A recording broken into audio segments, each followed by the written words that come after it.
Fala galera, Juliano Carneiro aqui no meu portal de cursos, e aqui no meu portal de cursos hoje eu vou falar um pouquinho sobre o meu curso Dominando o Octane Renderer. O curso do Octane que eu lancei, ele tem 105 aulas. Por que que esse curso é tão extenso? Deixa que eu já mostro para vocês. Esse curso, ele tem 105 aulas porque nele a gente abrange todos os nodes que existem no Octane Render. Então, vai chegar um momento aqui que você vai chegar na aula de nodes e vai encontrar todos os nodes possíveis aqui. Eles têm mais de 50 nodes.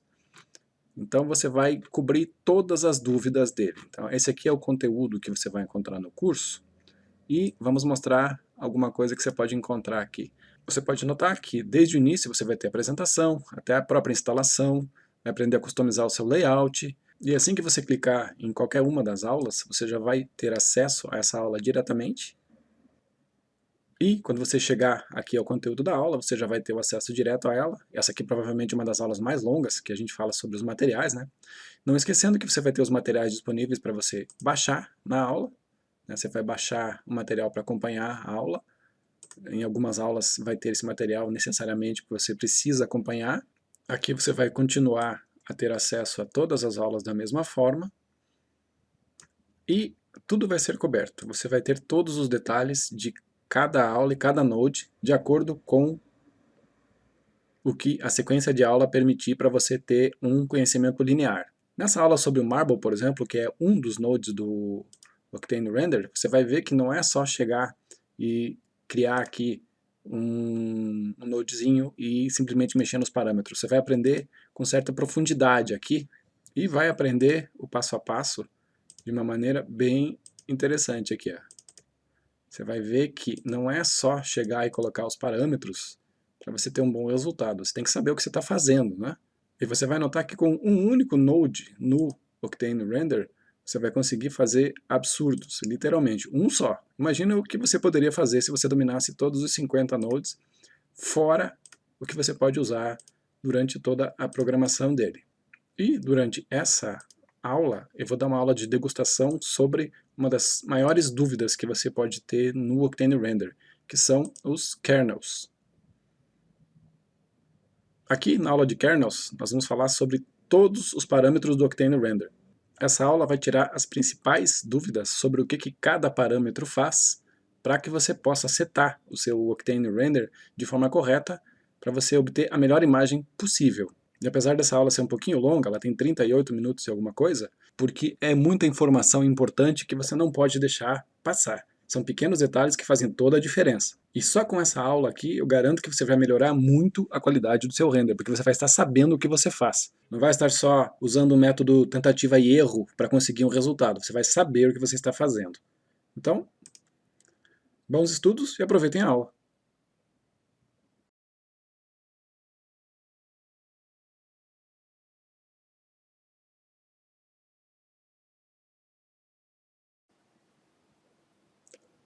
Os kernels são os principais responsáveis pela qualidade do nosso render.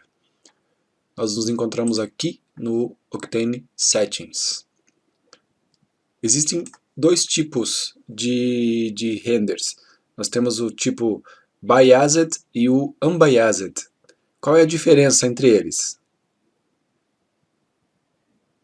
De uma forma simplificada, Biased e Unbiased derivam da palavra bias em inglês, B-I-A-S, que significa inclinação. Para a gente entender de uma forma simples, assim, ó, a ideia de biased é um método que arredonda os cálculos. Então, digamos que nós tenhamos uma expressão matemática que divida 75 por 14. O valor vai ser 5,35 e todas essas casas aqui. Usando o método biased, ele vai arredondar. É por isso que ele não é considerado fisicamente apurado. Então ele vai arredondar esse valor 5,35 para 5,5.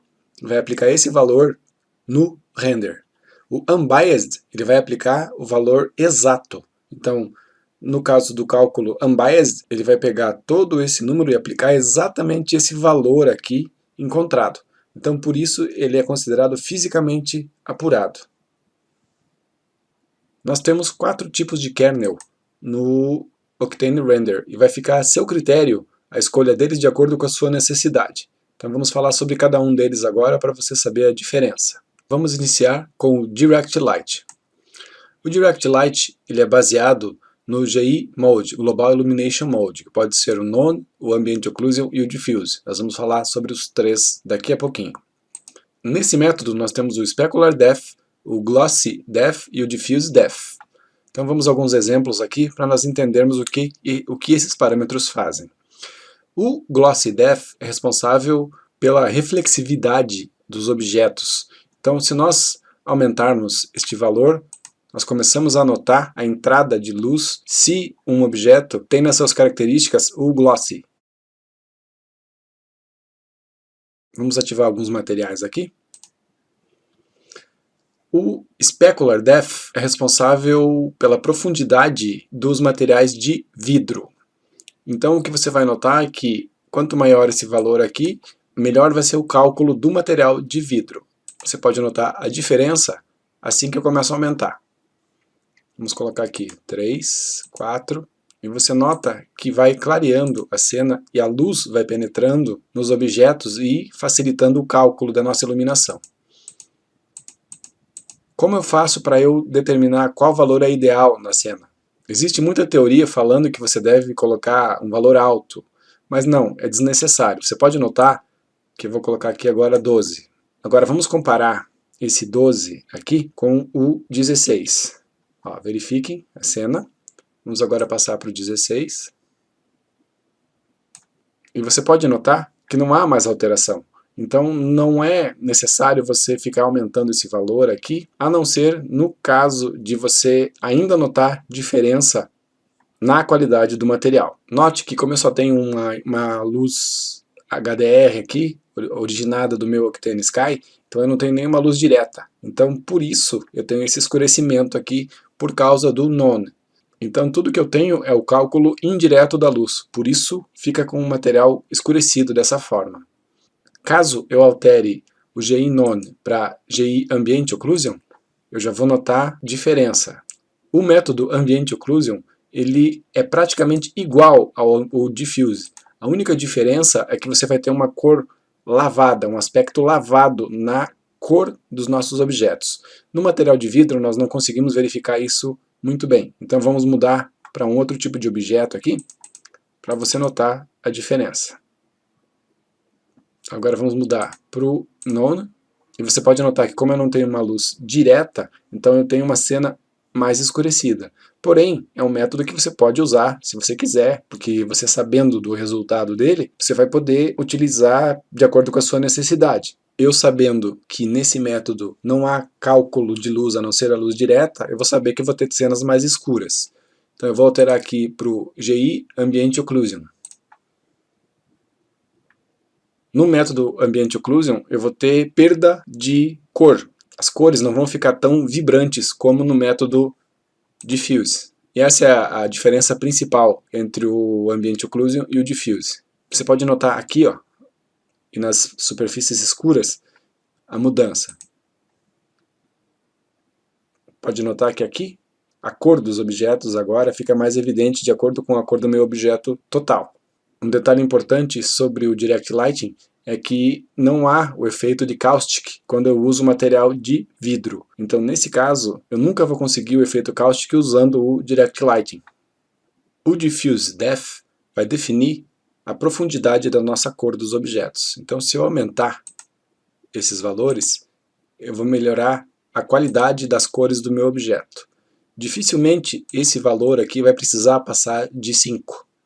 Tá? Mesmo que você coloque mais que isso, você pode notar que não vai mais haver diferença de cor. Ó.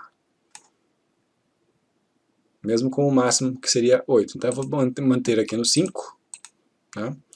E vou mostrar um detalhe agora, que eu tenho bastante iluminação, em relação ao GI Diffuse e o GI Ambient Occlusion. Notem que o GI Diffuse eu tenho a mesma cor que eu tenho do meu objeto aqui, nas áreas mais escuras. Então, se eu mudar para o Ambient Occlusion, você pode notar que aqui no meio eu tenho um escurecimento maior, eu tenho perda de cor.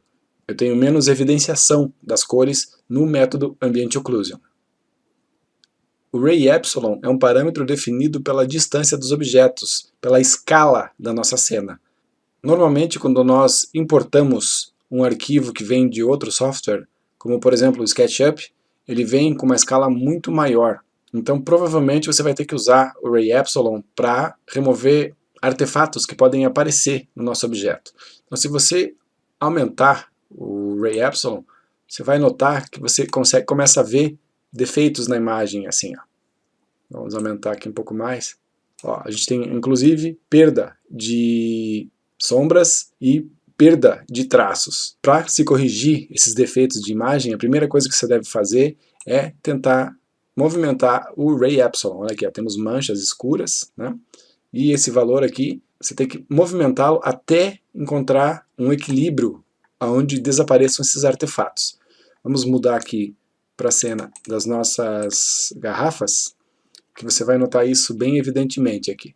Eu vou aumentar o Ray Epsilon agora, você vai notar o defeito aqui no vidro. Olha o que acontece. E um detalhe importante em relação ao material de vidro no Octane é que os normals têm que estar sempre virados para fora, para você ter o resultado ideal com o material de vidro. Se os normals estiverem invertidos, você vai ter erro de material, você vai ter distorção de material. Então você pode notar que eu tenho esses artefatos e eu só posso corrigir isso. Ó, aqui e aqui você nota visivelmente ali a correção. Ó. Ainda tenho defeitos na imagem, né? Então vamos agora para o valor ideal. E quando é que eu paro? Quando eu notar que não tenho mais artefatos na minha imagem. O meu vidro está escurecido. Vamos aumentar aqui o nosso Glossy Depth. E com isso a gente vai ter um pouco mais de brilho também aqui no nosso material de vidro. Esse escurecimento também acontece por causa da falta de reflexos. O glossy vai melhorar o reflexo do material. Então lembre de procurar o equilíbrio entre o Glossy Depth e o Specular Depth para que os seus materiais de vidro tenham uma boa qualidade. Então vamos manter aqui os dois em 16 para ter um vidro puro e bonito. Filter Size. O filter vem por default com o valor 1.1.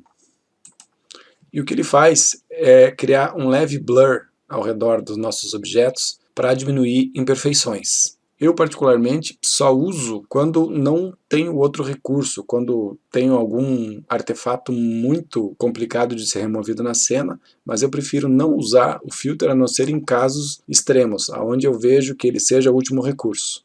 Notem que eu tenho algum noise acontecendo aqui, e isso está acontecendo porque eu tenho pouquíssimas samples aqui. Ó. Se eu aumentar esse número de samples, esses pequenos noises aqui ó, vão desaparecer. Mas para fins didáticos, para fins de explicação, eu vou manter com um valor bem baixo para que facilite a nossa visualização. Vamos mudar então, ainda estamos em Ambient Occlusion, vamos mudar para Diffuse, e você vai ver um vidro melhor ainda, uma qualidade do material de vidro ainda melhor. AO Distance, Ambient Occlusion Distance. Vamos mudar então aqui para o método Ambient Occlusion e eu vou fazer uma explicação rápida do Irradiance Mode, antes de mais nada. O Irradiance Mode é como se fosse o Clay Render. Quando eu clico em Irradiance Mode, eu vou ter essa cena aqui, ó. Vou ter essa evidenciação de luz. Então deixa eu trocar aqui a minha iluminação para uma luz um pouco mais fraca, para a gente poder ver melhor as sombras. Se eu colocar aqui o AO Distance em 0, você vai notar que as minhas sombras não estão tão evidentes. Então, se eu aumento aqui esse valor, você vai notar agora mais evidenciação de sombra ao redor dos materiais e a interação das sombras entre eles. O Ambient Occlusion Distance seria mais ou menos o alcance da sombra. Então, por isso, a importância desse parâmetro quando você quiser controlar a sombra de uma maneira manual. Vou devolver aqui para o Diffuse. E é assim que se trabalha com o Irradiance Mode e o Ambient Occlusion Distance. Só um detalhe, que o Irradiance Mode, ele calcula só a primeira entrada de luz. As reflexões de luz que batem e voltam para calcular a luz na cena, no caso do Irradiance Mode, só o primeiro cálculo é feito. E o Irradiance Mode tem uma particularidade de tornar as amostras do lado de dentro dos polígonos transparentes. Eu falei as amostras e não os polígonos. E essa é uma informação necessária principalmente para quem trabalha com o Unity, porque ela vai ser necessária para você fazer o processo do baking. Então vamos agora desativar o Irradiance Mode. Vamos voltar para o nosso método convencional. Vou voltar para a minha luz normal da minha cena. E que fique claro que se eu usar o de main aqui, ó, eu limpo a minha cena. Vamos voltar ao normal aqui. Vamos continuar com os nossos parâmetros. Alpha Shadows. O Alpha Shadows é aplicado quando você usa uma transparência e essa transparência precisa ter uma sombra que coincida com a imagem. Então vamos explicar mostrando porque fica mais fácil de visualizar.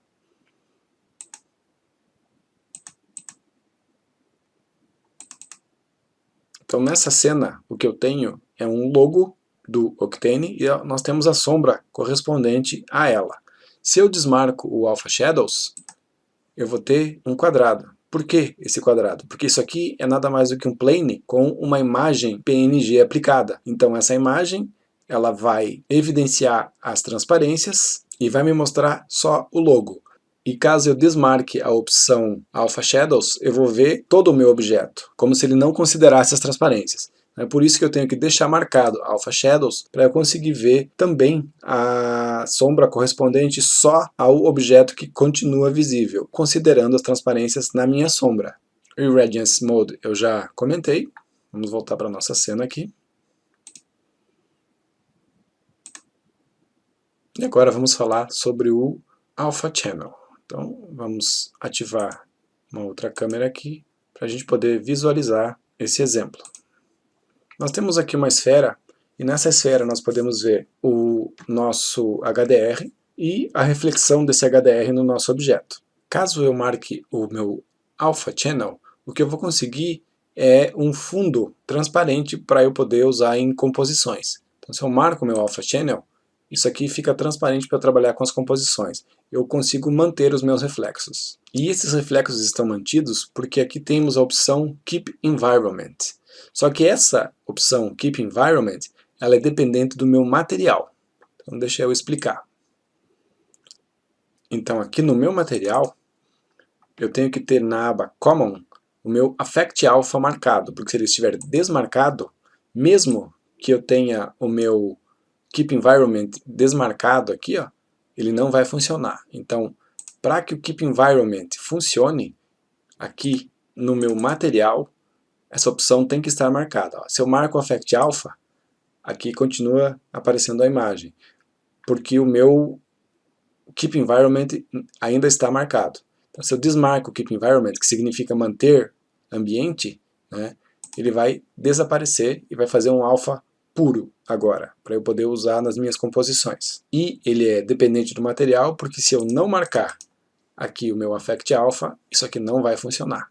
Então ele, ó, desmarcado, mesmo com o Keep Environment desmarcado, ele vai continuar aparecendo a imagem. Então ele precisa estar marcado no meu material specular, né? O Affect Alpha aqui, ó. Senão não vai funcionar. AI Light. AI Light significa iluminação artificialmente inteligente.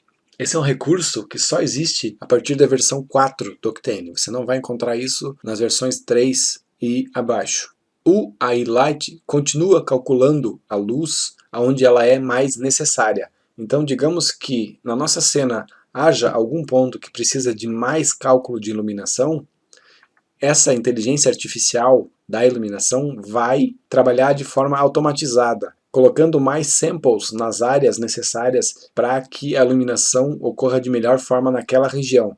Em áreas mais escurecidas, como aqui, aqui, aqui, por exemplo, pode ter certeza que o AI Light está trabalhando. O AI Light Update é só uma forma da gente verificar essa iluminação acontecendo em tempo real. E a força do AI Light pode ser determinada neste parâmetro. A luz vai trabalhar de forma inteligente e você consegue fazer com que a iluminação fique bem superior, algo comparado ao Portal Light, que vai ajudar a melhorar o cálculo de luz na nossa cena de forma automatizada. O Light IDs Action, Light IDs e Light Linking Invert são parâmetros usados para que a gente inclua ou exclua luzes de cada um dos objetos. Na nossa aula sobre luzes, nós vamos falar sobre esses parâmetros aqui, mas eles servem sim para que você consiga iluminar cada um dos objetos com a sua luz específica. Você pode incluir ou excluir uma luz de cada objeto individualmente. Path Termination Power. Esse parâmetro serve para aumentar a velocidade do render em relação às áreas escuras da nossa cena. O que significa isso? Significa que quanto maior esse número, que vai de 0 a 1, mais rápido vai ser o nosso render. Só que isso tem um porém. Se eu coloco o valor 1, o nosso tempo de render vai diminuir bastante. Mas em áreas mais escuras, em cenas mais escuras, a área escura vai ter mais noise. Em resumo, quanto maior esse valor aqui, mais noise vai ter nas áreas escuras. Então, se você tem uma cena escura, isso aqui deve estar necessariamente em 0. Assim você vai ter certeza que, pelo menos com esse parâmetro aqui, que só serve para melhorar o tempo de render, não vai te causar problemas em áreas escuras. De uma certa forma, esses parâmetros existem apenas para que a performance de máquinas menos potentes não atrapalhem tanto na qualidade do render. O Coherent Ratio é outro exemplo de parâmetro que trabalha nesse sentido. Quanto maior o Coherent Ratio, menos noise vai ter na sua cena. Ou seja, quanto menor o Coherent Ratio, mais noise vai ter na sua cena. Então eu devo sempre colocar ele no máximo? Sim, mas tem um detalhe. Sempre tem um mas, né? O Coherent Ratio ele não trabalha bem com animações. Você sempre pode deixar ele no número 1 para diminuir ao máximo a quantidade de noise na nossa cena em cenas still, em cenas paradas. Porém, em animações, você ainda vai ter pouco noise, mas você vai ter problema de flickering. Você vai ter defeitos na cena piscando imagens e defeitos e manchas na sua cena se o Coherent Ratio estiver em 1. O ideal é, para animações, você deixar isso aqui baixo. E em caso de imagens still, imagens paradas, deixar isso aqui no máximo. Static Noise. O Static Noise serve para deixar o noise estático na nossa cena, nas animações. Porque em certos casos o noise ele fica se movimentando no chão como se fosse um defeito de imagem. Então, se você marcar esse parâmetro, o Static Noise, no caso das animações, o noise vai manter sempre a mesma posição. Parallel Samples e Max Tiles Samples. O Parallel Samples é a quantidade de amostras em paralelo que podem ser calculadas para ajudar na velocidade do seu render. Isso significa que se você tem uma placa de vídeo que tem bastante memória RAM, o VRAM da sua placa, da sua GPU, se o valor da RAM da sua placa for alto, você pode sempre deixar esse valor no máximo para ajudar no cálculo das amostras. A minha placa, por exemplo, é uma GTX 1080 Ti, ela tem 11 GB de VRAM. Então, eu posso deixar esse valor aqui no máximo, que não vai atrapalhar na performance da minha placa. Se a sua máquina não for potente e a sua GPU, a sua placa de vídeo não for tão potente, você pode deixar esse valor até em 1, se você quiser. A única coisa é que vai demorar um pouquinho mais no tempo de render, mas vai calcular da mesma forma. Isso aqui esse parâmetro é só uma forma a mais de aumentar a velocidade do seu render. Max Tiles Samples. Esse parâmetro calcula o número de amostras por pixel que o Octane vai renderizar até que ele chegue a um resultado e depois estoca esse resultado no Film Buffer. Isso significa que quanto mais alto esse valor, mais vai demorar para que um resultado seja enviado ao Film Buffer, porque eu tenho mais amostras por pixel. Porém, isso vai evitar a sobrecarga da minha CPU e, como consequência, vai melhorar a performance do meu render. Aqui nós temos mais um parâmetro que mostra que é possível beneficiar máquinas mais ou menos potentes. Se você tem uma máquina que tem uma CPU forte, um processador forte, você pode deixar esse valor aqui no máximo para melhorar ainda mais a velocidade do seu render.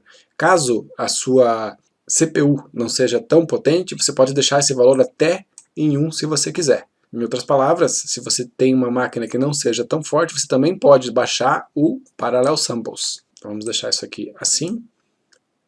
E posso deixar ele no Max Tiles no mínimo também. O meu processador é um i7 8700, então não tem problema de eu deixar isso aqui um pouco maior. Mas se eu quiser deixar isso aqui num valor que vá me beneficiar, com 12 aqui já está ótimo aqui nos meus parâmetros. Minimize Net Traffic e Emulate Old Volume Behavior. Quando o Minimize Net Traffic está marcado, somente o mesmo bloco de informações é enviado para a rede de informações até que se alcance o máximo de amostras por pixel daquele bloco. E só então um outro bloco é iniciado para ser enviada essa informação. E o Emulate Old Volume Behavior serve para repetir o mesmo comportamento caso ele reconheça um padrão de envio de informações. O Adaptive Sampling é um parâmetro que você deve sempre deixar marcado, pelo menos é o que eu aconselho. Como é que ele funciona? O Adaptive Sampling calcula de forma automática áreas onde sejam mais necessários amostras para que a qualidade seja melhorada. Digamos que aqui nessa área escura do meu render eu precise de mais amostras e aqui na área mais clara eu já não precise mais continuar calculando. Ou seja, digamos que eu tenho aqui 5.000 amostras. No caso de 5.000 amostras, aqui nessa área desse pixel mais claro, eu não preciso de 5.000 amostras para alcançar um resultado satisfatório máximo. Então, com o Adaptive Sampling marcado, ele vai trabalhar de forma inteligente e já nessa área ele vai saber que ele vai encontrar o máximo resultado possível e vai ignorar esse pixel, passando para um próximo pixel para calcular. Em contrapartida, numa área mais escura, se eu precisar ficar mais tempo calculando o mesmo pixel, o Octane vai se manter mais tempo naquele pixel até encontrar um resultado mais satisfatório. Então ele vai trabalhar de forma inteligente, enviando mais amostras para as áreas que precisam de mais informação e parando de calcular em áreas que precisam de menos informação, pulando para uma próxima área que precise de mais informação também. O Noise Threshold é um parâmetro que determina quando o pixel já pode ser ignorado quando alcançou um valor mínimo satisfatório de noise. Os valores recomendados são entre 0.3 e 0.1. Eu trabalho com 0.1, ou seja, enquanto o meu noise não estiver em 0.01, meu pixel vai continuar sendo calculado até chegar no valor de 0.01 e depois ser ignorado para passar para um próximo pixel. Minimum Samples. Esse parâmetro determina a quantidade mínima de amostras por pixel que devem ser calculadas pelo Adaptive Sampling antes de ignorar aquele pixel. Em outras palavras, se você quiser que a sua cena seja calculada por mais tempo, você tem que aumentar esse valor aqui para que cada pixel passe primeiro por, nesse caso, 599 amostras para depois ser ignorado. Também significa que quanto maior a minha margem de erro do meu Noise Threshold, maior deve ser esse número também. Porque isso aqui é só uma estimativa de quantidade de noise, não necessariamente um valor exato. Então se eu colocar um valor alto aqui, ó, significa que, como eu tenho uma margem de erro muito maior para que meu pixel seja ignorado quando eu chego a uma quantidade aceitável de noise, maior deve ser a minha quantidade de amostras antes de descartar esse pixel. Então, nesse caso, se esse valor for alto, esse valor também tem que ser alto para um compensar o outro. Então você pode deixar isso aqui também em 0.01 e pode deixar esse valor aqui como default, que seria 256 ou até 128. Vai depender da performance da sua máquina e da sua GPU. Isso aqui também ajuda nos casos de máquinas menos potentes. Expected Exposure é um parâmetro usado pelo Adaptive Sampling para determinar quais pixels são mais brilhantes e quais pixels são mais escuros. Se você quiser que esse parâmetro seja ignorado, o valor dele tem que ser 0. Mas se você quiser que ele ajude no cálculo de áreas mais escuras, esse valor aqui tem que ser igual ao valor do exposure que você está usando na sua cena. No nosso caso aqui no Camera Image, o nosso exposure é 1. Então aqui também deveria ser o valor 1. Só que se você quiser que o Adaptive Sampling calcule por mais tempo as áreas mais escuras e as áreas mais claras, você deve deixar esse valor um pouquinho maior, entre 1.5, para que ele extrapole um pouco o valor do nosso exposure e continue calculando, principalmente as áreas mais escuras, o que vai diminuir o noise em áreas mais escuras. Ele vai imaginar que o nosso exposure é um pouquinho maior, e quando ele encontrar uma área mais escura, comparada a esse 1.5 aqui, ele vai continuar calculando o noise naquela área mais escura. O Group Pixels é a quantidade de pixels que vão ser trabalhados ao mesmo tempo, ou seja, de 2 em 2. Você pode mudar para 4 em 4 se você quiser. E o Toon Shadow Ambient vai ser a cor do nosso background, quando você está usando a forma Toon, a forma Cartoon de trabalhar no Octane Render. É importante salientar que o Direct Lighting é um método biased, ele arredonda os cálculos. Já o Path Tracing e o PMC, eles são fisicamente apurados, então eles não arredondam, eles trabalham com valores exatos. Nós vamos falar agora sobre o Path Tracing. Note, antes de mais nada, que muitos parâmetros que nós vamos usar no Path Tracing, eles são repetidos. Então a gente vai falar só sobre os parâmetros diferentes, só sobre os parâmetros específicos do Path Tracing. Então vamos passar agora para o Path Tracing. Você vai notar que muita coisa aqui se repete e só alguns parâmetros são diferenciados nesse caso. Então vamos aumentar um pouquinho o nosso Diffuse Depth aqui. Você vai notar aqui a melhora das cores. Nós não estamos usando material specular aqui, então nós podemos baixar esse valor aqui que não faz diferença nenhuma. O Ray Epsilon trabalha da mesma forma, o Filter Size da mesma forma. A única diferença aqui é o Caustic Blur. Sendo o Path Tracing Unbiased, nós conseguimos o efeito do cáustico.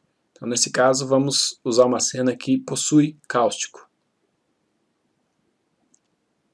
Nessa cena você pode notar que nós temos aqui o Caustic e nós temos o Caustic Blur. Caustic Blur serve apenas para diminuir, para causar um desfoque no nosso efeito de Caustic aqui, que seria esse efeito de luz através de vidros. Então vamos fazer uma comparação aqui, vamos ativar o nosso Store Render Buffer e vamos comparar. A diferença é sutil, mas ela existe. A comparação, você pode ver, é mínima. Quando você não usa o Caustic Blur, você vai ver uma cena mais clara. Quando você usa o Caustic Blur, você vai ver uma cena mais escura. Ele vai simplesmente desfocar o efeito do Caustic. E é bem sutil essa diferença. Porém, ela existe. O restante dos parâmetros são os mesmos. Deixa eu tirar a comparação. E é claro, o Max Samples é a quantidade de amostras que você vai poder usar para poder melhorar a sua imagem. Quanto maior o número de amostras, mais tempo você vai ficar calculando a sua cena, mais limpa vai ficar a sua cena. E nós podemos chegar até a 1 milhão de amostras se você quiser. Mas normalmente, com o recurso do Denoise, isso aqui cai drasticamente. Vamos deixar em 300 aqui. Você pode notar aqui, ó, sem o Denoise e com o Denoise, que já melhora bastante. Um detalhe muito importante também na cena é que, se você tem a sua Octane Camera aqui, nós temos o efeito de Hot Pixel Removal. Em outras palavras, você pode diminuir o seu noise aqui também. Ó. Todos os pontinhos são os fireflies, né? Eles são calculados e indesejados. Então, no caso do Hot Pixel Removal, a gente pode usar esse recurso para melhorar esses fireflies. O GI Clamp também é usado para diminuir os fireflies. Ele pode alcançar até o valor de 1 milhão, mas o recomendado é que você use ele entre 1 e 3. Eu uso no 10 e consigo resultados bem satisfatórios, com valor aproximado de 10. Mas é um recurso que eu uso muito pouco, a não ser que eu veja artefatos na minha cena. E mesmo assim, o que eu uso é o Denoise e o Hot Pixel Removal aqui, ó, que é bem visível o resultado deles aqui. Vamos agora falar do PMC. O PMC é mais ou menos um método chamado, comparado ao método Brute Force. Vamos colocar aqui 300 amostras também. Ele também é fisicamente apurado. Vamos reiniciar o render aqui. E você pode notar que ele é um método muito mais demorado comparado aos outros. Porém, é o método que mais tem resultados perfeitos em termos de imagem. Só que o problema é justamente o tempo de render, que aumenta substancialmente. Os parâmetros diferentes do PMC estão nessa área. O Exploration Strength determina quanto tempo o kernel deve se manter na trajetória do cálculo de luz até tentar uma outra trajetória. Valores baixos aqui podem resultar em imagens com noise, e valores altos demais podem resultar em imagens com manchas. Esse é um parâmetro bem parecido com o Coherent Ratio do Path Tracing. Direct Light Importance. Esse parâmetro obriga o kernel a priorizar áreas com luz indireta. Se eu coloco esse valor em 1, ele vai priorizar áreas com luz direta. Se eu coloco esse valor bem baixo, em 0,1, ele vai priorizar áreas mais escuras ou áreas com luz indireta, áreas problemáticas no cálculo do nosso render. Então, o ideal é que ele seja um valor bem baixo, se você tiver principalmente uma cena com bastante luzes indiretas. Isso vai ajudar no cálculo de áreas mais escuras e áreas com luz indireta que são normalmente mais problemáticas e causam mais noise. Maximum Rejects.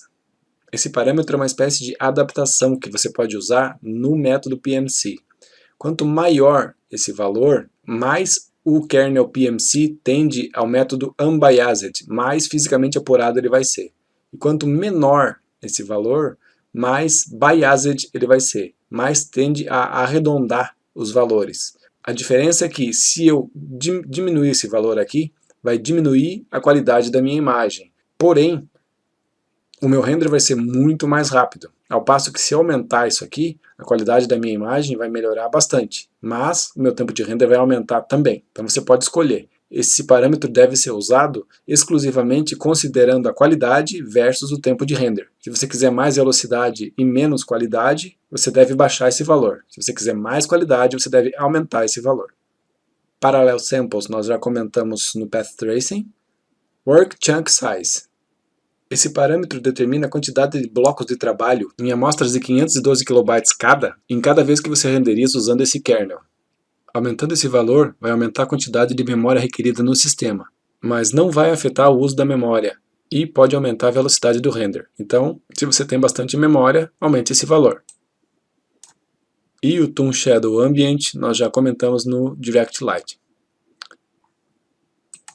Info Channels.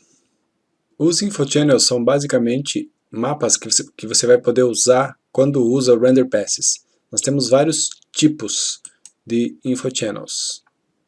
E alguns deles têm parâmetros específicos para cada tipo de mapa. Ambient Occlusion Alpha Shadows é o mesmo que o Alpha Shadows, só que leva em consideração, nesse caso, as transparências em relação ao Ambient Occlusion.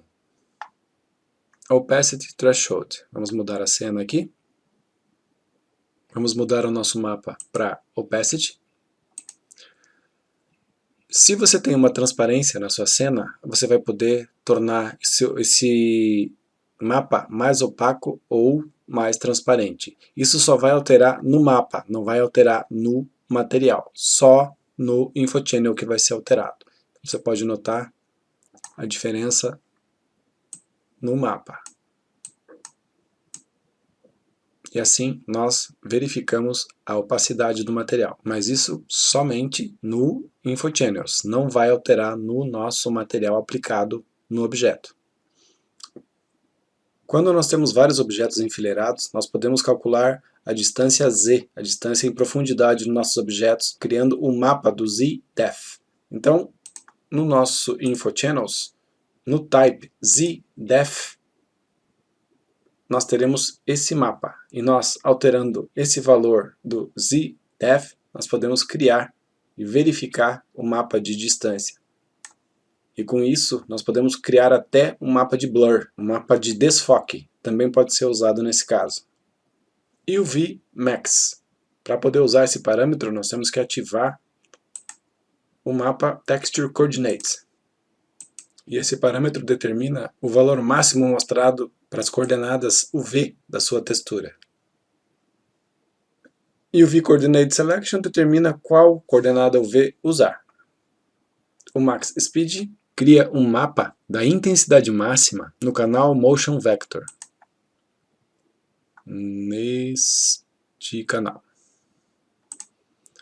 Em Sampling Mode, nós temos três formas de uso. O Distributed Race mostra no nosso mapa os efeitos de Depth of Field e Motion Blur. Então, nós temos que habilitar esse efeito. Então vamos aqui no nosso Aperture José 25. Aí nós determinamos o valor do Depth of Field. E a gente consegue observar isso nos mapas. Então vamos botar aqui no Z-Depth, que a gente enxerga já a profundidade e o Depth of Field. E ele está presente no nosso mapa. O Non-Distributed with Pixel Filtering vai remover esse efeito com o filtro de bordas. E o Sem Pixels Filtering vai remover o efeito, só que as bordas vão ficar problemáticas. Aqui você pode ver que elas não estão uniformes. São as três formas de você usar o Sampling Mode. O Bump e o Normal Mapping vão mostrar os efeitos de Bump na nossa cena. Então deixa eu voltar aqui, vamos colocar um Ambient Occlusion como um mapa. E vamos usar outra cena aqui. Aqui eu estou vendo só o meu plane porque o meu opacity threshold está em 0. Então, para eu poder ver a minha opacidade, eu tenho que alterar esse valor. Como eu tenho bump, eu sei que eu tenho bump nessa cena, então se eu marcar aqui o bump, agora eu vou verificar o bump aqui embaixo da minha cena. E no meu objeto aqui também. O Wireframe Blackface Highlighting, ele vai evidenciar as linhas do nosso wireframe quando a gente usar o método wireframe. Lembrando que para você poder usar esses passes, para você renderizar, você tem que marcar o Alpha Channel, porque senão o ambiente vai aparecer na sua cena. Então você tem que marcar o Alpha Channel para que esse mapa fique evidente sem o fundo, para você trabalhar com esse mapa independente sem o environment atrapalhar na sua cena. E ainda temos outros mapas que você vai poder observar, que são todos autoexplicativos aqui. Ó. Diffuse Filter, Refraction Filter, que no caso aqui nós temos refração. Transmission Filter nós não temos nenhum. Object Layer Color, daí nós temos que atribuir um ID para cada um dos objetos, para que eles apareçam diferenciados aqui. E nós vamos falar muito sobre isso nos Render Passes. Shading Normals, Roughness, nós não temos Roughness na cena, mas nós podemos acrescentar no material. Então vamos aqui no Roughness, vamos aumentar um pouco aqui e pronto, você já pode verificar aqui a quantidade de Roughness ali no nosso, nos nossos objetos aqui. Ó. Okay? Eles são todos autoexplicativos. Então, dessa forma nós encerramos o nosso módulo sobre os kernels.